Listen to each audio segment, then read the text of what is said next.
G'day everybody, how you going today? It is so good to see you. I do hope you are super well, and yes, we are here to talk about this right here. Maybe one of the most important cameras in Nikon's Z lineup. Not because it's the biggest, not because it's the fastest, but because it is the most accessible baseline for you to get into full frame. The Z5II is packed with so much stuff. Now,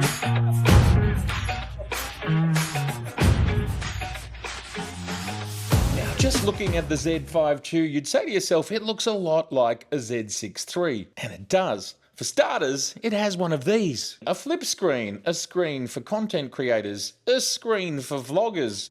It's a screen for everybody because photographers can still use it. I have no problems shooting that way. I'm not really a screen shooter anyway, but if I have to in a pinch and I'm doing this sort of crazy stuff, no problem at all. And if I'm doing this sort of crazy stuff, no problem at all. If I need to vlog, fantastic. And if I want it to just be back on the back of the camera like this, great. And one more advantage of this style of screen, because I often don't use the screen, I actually just use the EVF, is you can put the screen away and you can make it more safe. So yes, if you know the Z6III, you're going to be very familiar with this body, this build, this size, and the layout. Although this is now here.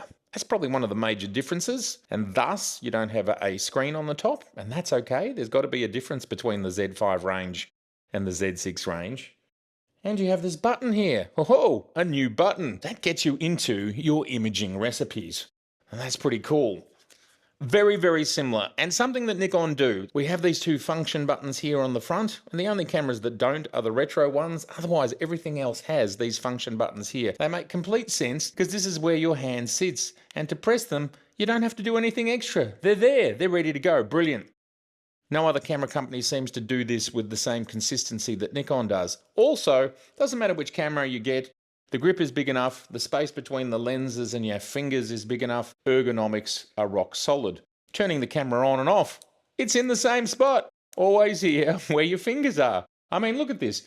Fingers on function buttons, fingers on the power switch, finger on the shutter control or whatever you want to do, and I'm doing all of this with one hand. And that's how Nikon works. And that is what they put in their baseline, or let's call it a standard model, but I want to call it the baseline of what you can get to get into a full frame camera. Now, the original Z5, of course, was the most affordable full frame camera in Nikon's Z range. Now, this camera has so much more. First, a BSI sensor versus the old one was a non-BSI sensor. This, for example, brings the advantage of better low light capability. The in-body image stabilization is now what we are expecting, running at 7.5 stops. This camera features the same level of processor that's in the flagship, the Expeed 7 class. And there is a whole raft of technology that you will not find in the Z5 that you will find in the Z5II. This includes things like pre-capture. Yes, in JPEG. It includes 30 frames per second in stills.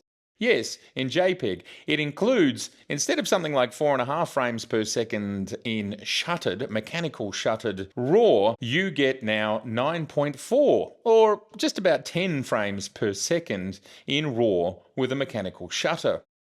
But there's more. We get a vast improvement in video, and this, I think, is one of the most astonishing parts of this camera at this price point. I believe that this is the most affordable full-frame camera to have not only log capability in video, but this camera also shoots full-frame RAW. That is pretty amazing.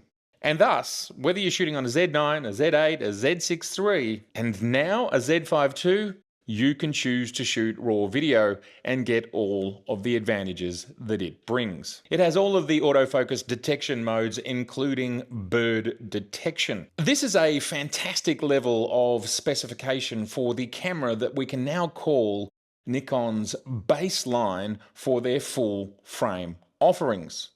Pre-capture, 30 frames per second, RAW video, 7.5 stops of in-body image stabilization. we have two SD slots. They are both UHS 2. Now, what's amazing about these slots is the capacity to be able to shoot 4K in RAW. As long as you have the fastest SD cards, you will be absolutely capable of using this as a RAW video camera. Build quality is what we've come to expect from Z6, Z7, all the way up to Z6III, Z8, and so on. There is no difference with how this is built and the level of weather sealing we would expect at this level of camera. As I mentioned, there is no screen on the top because this is what Nikon decides to do at this entry level. And of course, we have the imaging recipe button here that we would not find on the original Z5. Otherwise, what I love about what Nikon is doing with layout and buttons is there is total consistency across all of the non-retro Z cameras. You are going to find the play buttons, the menu buttons, and all of the other functions you're going to find in the same or much the same spot. You don't have to move very far. It might be just a matter of millimeters. And on the top, it's much the same as well. You've got your record button, your ISO button, your exposure compensation button, all in similar positions. Battery-wise, we're still using the ENEL15C. Another change between the Z5 and the Z5II is the viewfinder, and it is significantly brighter than the previous viewfinder. And Nikon states, I've got no way of measuring this, that it is 6 times brighter than its competitors' EVFs. Now, there's one thing that Nikon pride themselves on is giving us an EVF experience which allows us to work in not only the dark, but also in very bright light. So having bright viewfinders helps us when we are in the sunshine. Now, of course, the viewfinders turn themselves up and down to match the ambient light. We have some ports here. We have audio in and audio out with the standard jacks that we're used to. We have USB-C. And perhaps the only thing that I would hope that all cameras in the world would always ever do is do full-size HDMI. It's not for any other reason than the larger HDMI standard is just simply tougher. That's it. I don't think any other cameras at this place in the market have full-size HDMI. It's also just about product differentiation and product segmentation. Around about 2,000 images shot during the review period. Of course, this is a pre-production model. I've shortlisted around 210 images. I've managed to be able to get access to the raw files, which has shown me how wonderful this sensor is. I am very, very impressed by the sensor in the Z5II. I'm not sure if this is a tweaked sensor, an old sensor, but I really do feel like it's the best I've seen from 24 megapixels from Nikon. And I will try and show you that with the images that we have here. Of course, looking on YouTube does not allow you to see the full quality images. I'm going to make a whole video about image quality and this camera separately because this is the first impressions launch video and we don't want to spend 20 minutes looking at images. And what I'm seeing here is beautiful color, beautiful detail, great dynamic range, and ultimately just a very kind of non-digital outcome, which I don't know if that makes sense to you, but I feel like this 24 megapixel sensor has matured to the point where Nikon have allowed us to have the most natural looking images. This is where we've arrived. Just to give you an idea of what is achievable at 1/4 of a second handheld at 100 ISO. I love this ornate light, and what I was trying to do was to pick it out using depth of field. So this is shot at 1.2 handheld at 1/6 of a second ISO 100. The ability to be able to massage things ever so gently in Photolabs to just create this gorgeous outcome. From my perspective, this is really gorgeous. The background is soft and painterly rendered in such an amazing way, yet you still have this absolutely perfectly sharp and in focus beautiful light. Pixel for pixel, we're at 100%. And then one way we can make it softer yet more defined is to just tweak this micro contrast and this changes things ever so gently, and you can spend a lot of time tweaking these things to bring it to exactly where you want to bring it to. This says to me that this 24 megapixel sensor is absolutely outstanding and giving any photographer of any level, whether you are just starting photography for the first time, whether you've decided that your phone does not give you what you want, it can't give you things like this, and you want to go somewhere else, or you're a professional photographer and this is a second or third camera in your bag. The sensor here, the technology here is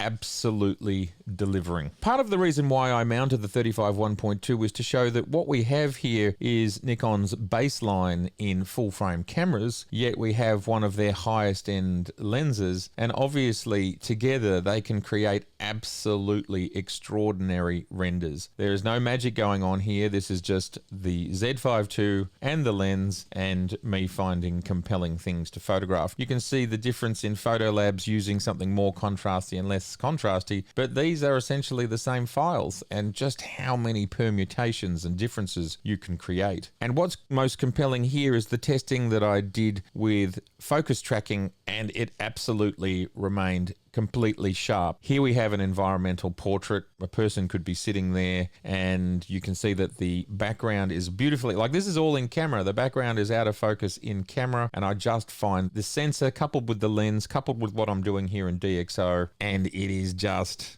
sublime from my perspective. Focus is swift. We've got our depth of field. Love the textures, love the framing. There it is in color, looking gorgeous. There it is in black and white if you prefer to have that timelessness that we attach to black and white. Deliberately did not pull the person into focus, just left the umbrella in focus. This is all happening in camera. That amazing depth of field we get with the 35 1.2. This is one of the kits that you can buy, and I think this is an astonishing opportunity for enthusiasts, family, entry level, people perhaps beginning to study photography and they just want something to get them started. Then they might move on to a 50mm 1.8 or 1.4, and of course travel. And this was the approach I took. I'm a tourist in a city. I just want to be able to capture everything under the sun, and we can just fly through the images. So that's at 200mm. Here we are at 24mm. You can see the difference. Being able to capture sports that look like this. Even so, this is a 24 to 200, and this image we're at 83, so the lens is at 6.3. We can still create that sense of depth of field by creating short depth of field. This is the 24 to 200 at 160mm, 6.3 ISO 100 at 1/32,000th of a second. If you're a tourist and you're able to capture all of these different scenarios, this to me is like a still life of life. But I love that shot because there's so many moments going on. To couple it all off, we have this very famous icon in St Kilda Pier kiosk on the left, and of course the city of Melbourne in the background. And now going to night and low light performance, which is obviously something people are very, very interested in. This image, for example, is at 3200 ISO. To think about it, we're using a 24 to 200 handheld at nighttime, and this is 1/4 of a second, 3200 ISO, 24mm. You're still getting results, and I haven't done much of this file. I'd probably throw in a bit more saturation. Of course, the 24 to 200 is an all-rounder lens. We don't expect the same level of performance that we get with these S-class primes, let alone these top-of-the-range S-class primes, the 1.2s. If I'm a traveler and I'm out at night and I'm still being able to capture something like this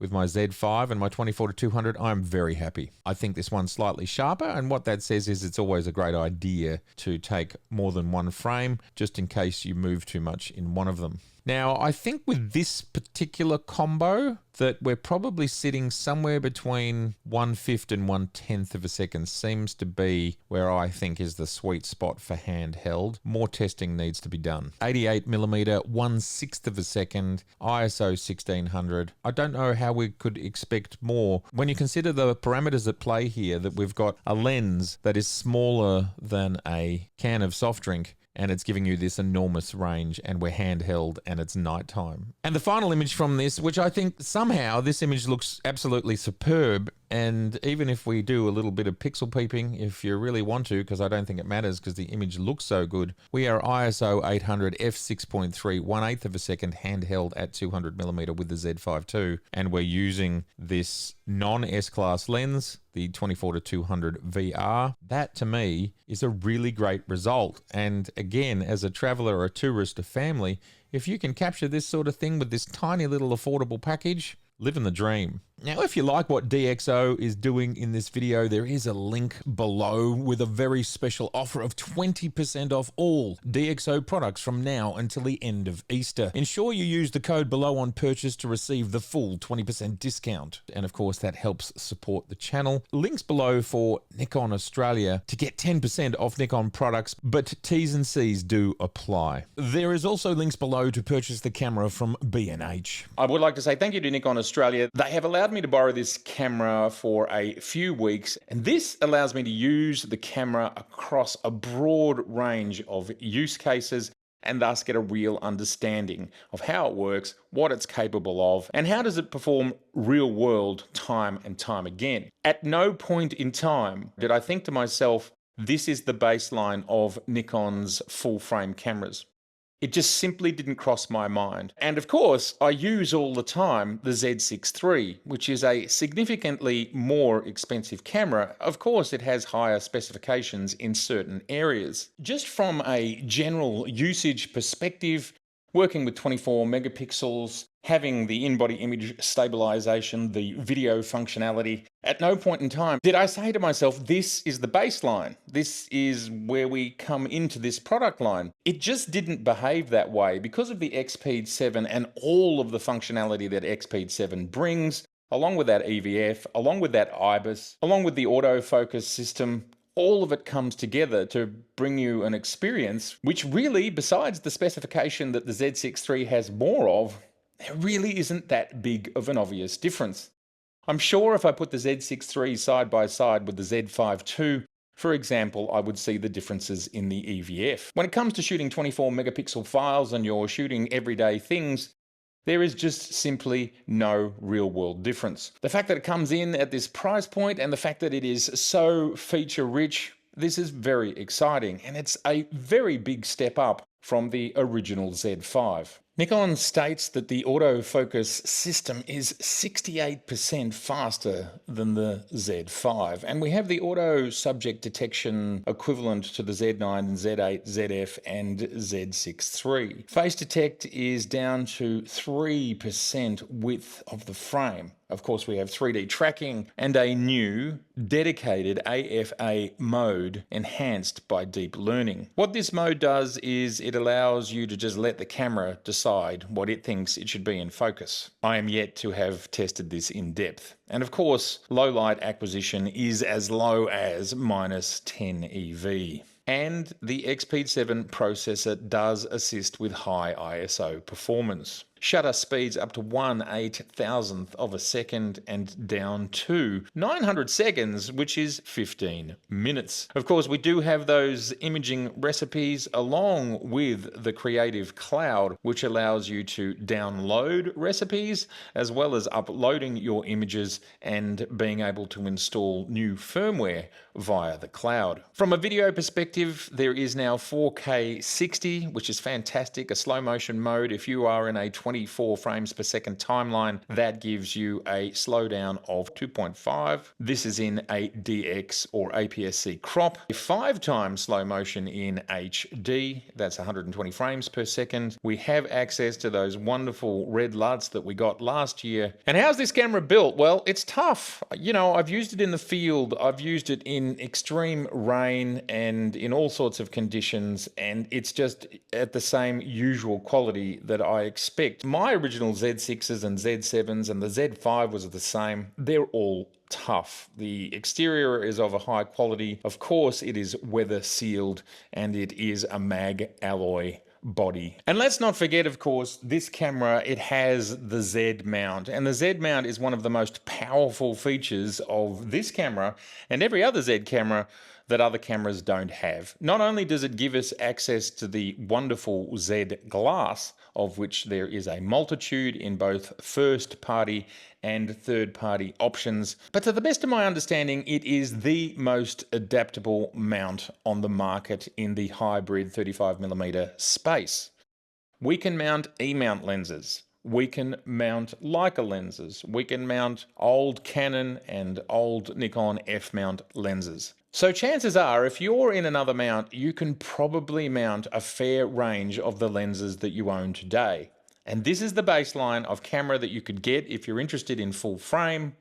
And this baseline is quite high.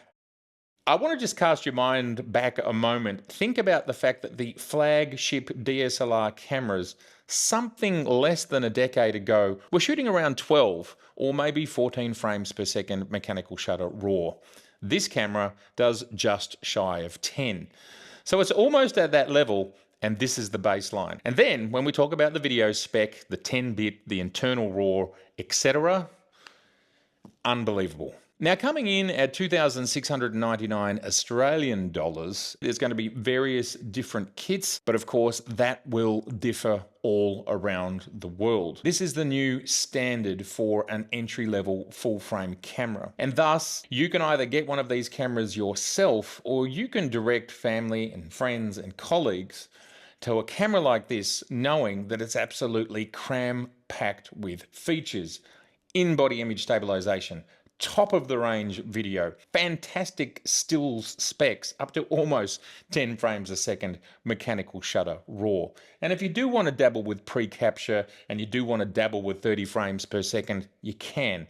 It's there. And you want RAW video because you've decided you're going to shoot your next masterpiece? Well, you can. And of course, if you want access to the best mount with an astonishing array of first and third party lenses, as well as being extraordinarily adaptable, this camera right here. So first appearances might be that it's not that exciting, but I welcome you to the new standard.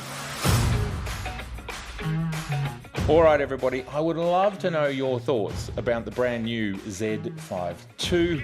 Is this a camera that you're interested in? Might you add it to your collection? Or might this be your first step from DSLR, or maybe even from APS-C? It's a very, very good option. It's been so good to see you, and if this is your first time here, I would love to see you again, so please do subscribe, please share, and please like. All right, bye for now.